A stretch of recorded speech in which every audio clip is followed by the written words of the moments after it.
헝가리 유람선 침몰 사고 후에 헝가리 당국 등은 수색 구조 활동을 벌이고 있습니다만 아직까지 실종자들의 추가 구조 소식은 들려오지 않고 있습니다. 외교부에 나가 있는 취재 기자 연결해 보겠습니다. 이재동 기자 나오십시오. 네, 사고가 난 헝가리 부다페스트 현지 시각은 새벽 2시를 향해 가고 있습니다. 사고 발생 후 이틀 밤이 지나고 있지만 한국인 탑승자 33명 중 19명의 생사는 여전히 확인되지 않고 있습니다. 지난 며칠간 내린 비에 강물이 불어나 사고 지역 유속이 빠른 데다 강물이 탁해져서 아직 수중 수색은 본격 시작되지 못하고 있는 건데요.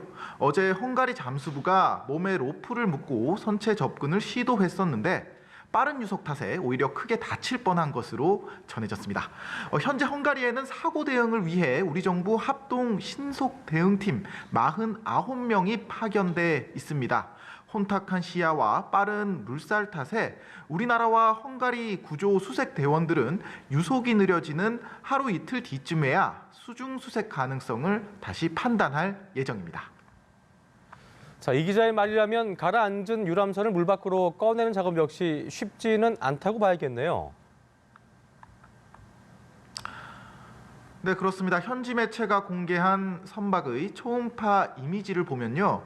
침몰한 배는 뱃머리가 남쪽을 향한 채 강바닥에 눕혀져 있습니다. 물살에 따라 선체가 조금씩 남쪽으로 밀리고 있는 것으로 전해지고 있는데요. 일단 사고 선박 인양을 위한 수상 크레인도 현장에 투입된 상태인데 역시 관건은 유속과 수위 그리고 시야 확보 여부가 될 것 같습니다.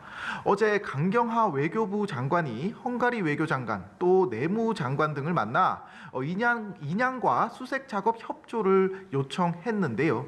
특히 우리 정부는 헝가리 측에 실종자 수색과 배의 인양 준비 과정에서 유실 방지용 망을 먼저 설치해 달라고 얘기를 했습니다.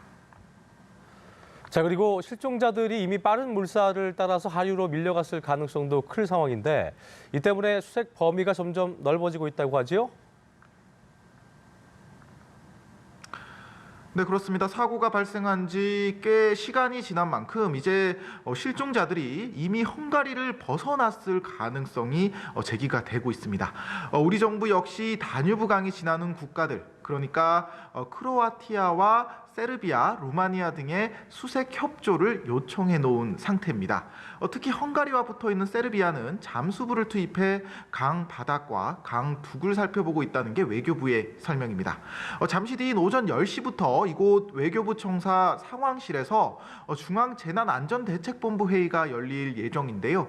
실종자 수색과 가족들의 현지 체류 등을 위한 추가 대책이 나올 것으로 보입니다.